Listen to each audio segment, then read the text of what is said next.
The tension in the text. That word alone evokes different images for different people, and varying experience and emotions arise, often without our awareness, and the discussion has yet to begin.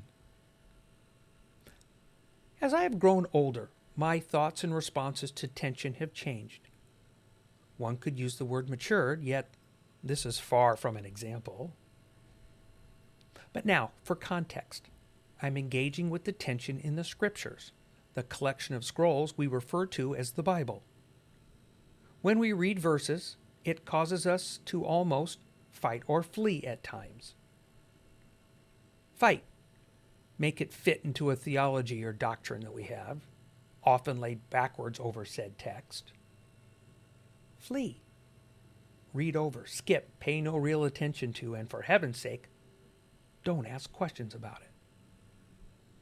At the end of 2013, I reached a point where my relationship with my Creator was not at its best. And I stopped to ask myself, was there a reason? What was really underneath it, my challenges with God? Tension. When there's a collision.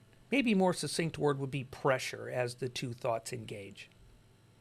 And then the thought of, is this good? Is it bad? Is it wrong or right? Is this even the way these points should be viewed? Even that had tension. And for me, on this dusty path of life, I became unafraid of it. I began to interact with it. To see these moments in the script where we can't really wrap our heads around and allow them to still exist. I've developed an analogy or a metaphor I often use with these moments, these questions that, at least on the surface, they don't have an answer.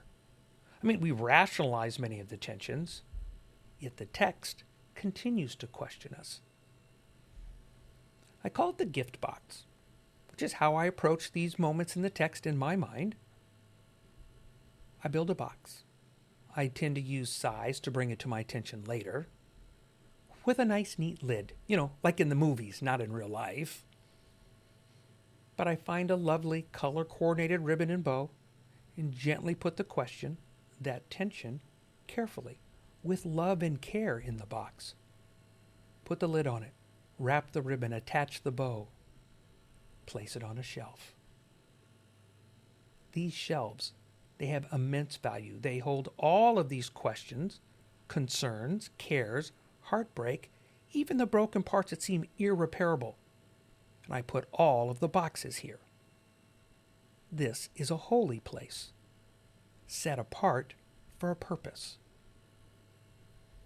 When the time comes in the future where I say to myself, hey, I have a box on the shelf that might need to be reopened. There's more now to discuss here.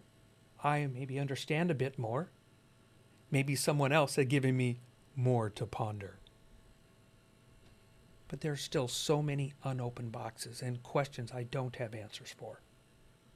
Not to be ignored, but to be reminded that those are valuable and important. I still just don't know. One might think that as we get older, the shelves would clear out, that these boxes would disappear from the shelves, leaving holes all over, and the boxes would need to be moved to consolidate.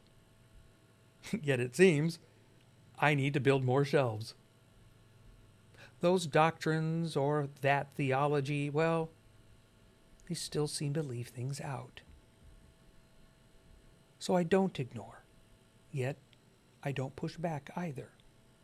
I realize that I genuinely want to see the tension in these stories, as well as to understand that they occurred in a time when, although we think we understand history, we cannot truly grasp the moment in which they lived. The humbling part is that as our stories are read or seen in the future, those people looking back on us, those involved in the continuous biblical story, will they do the same? Try to figure us out. Will they end up with boxes on the shelves about us? Part of me actually hopes that they do. Maybe that's the part where we see the story of all of our connections to God, where they will arrange the boxes to be opened in the end, and what wonders might we grasp? I'm Bob Warren with Coffee and Donuts on a Dusty Feet Journey. Shalom, shalom.